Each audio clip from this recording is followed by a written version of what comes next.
ত্যাগের সুবাস ও আল্লাহর রহমত।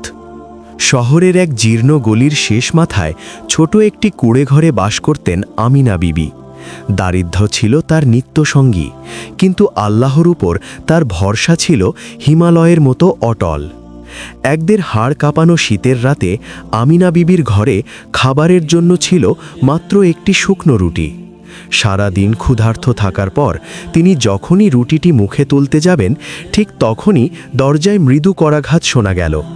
বাইরে থেকে এক ক্ষীণ কণ্ঠ ভেসে এলো, মা, আমি 2 দিন ধরে কিছু খাইনি, আল্লাহর ওয়াস্তে এই মুসাফিরকে সামান্য কিছু খেতে দেবেন।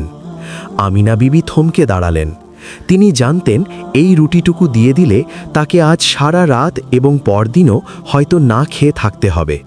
কিন্তু তার মনে পড়ে গেল আল্লাহর সেই কথা, যারা নিজেদের অভাব থাকা সত্ত্বেও অন্যকে প্রাধান্য দেয় তারাই সফল। তিনি এক মুহূর্ত দ্বিধা না করে দরজা খুলে নিজের একমাত্র রুটিটুকু ওই ক্ষুধার্ত পথিকের হাতে তুলে দিলেন।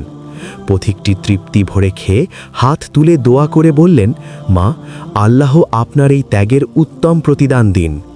পথিক চলে যাওয়ার পর আমিনা বিবি শুধু পানি পান করে আল্লাহর শুকরিয়া জানিয়ে জায়নামাজে দাঁড়ালেন।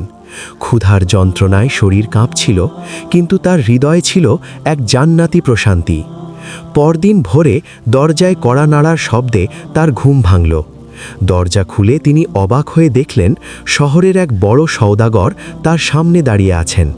সওদাগর বললেন, মা, গত রাতে আমি স্বপ্নে দেখেছি এক ফেরেশতা আমাকে বলছেন আপনার ঘরে যেন সারা বছরের খাবার পৌঁছে দেই, কারণ আপনি আল্লাহর সন্তুষ্টির জন্য নিজের শেষ সম্বলটুকু বিলিয়ে দিয়েছেন।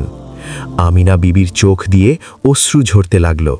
তিনি সিজদায় লুটিয়ে পড়ে বুঝলেন, যখন কেউ আল্লাহর উপর পূর্ণ ভরসা রেখে ত্যাগ স্বীকার করে, আল্লাহ তখন তার জন্য আসমানের দরজা খুলে দেন এবং অভাবনীয় উৎস থেকে তার রিজিকের ব্যবস্থা করেন।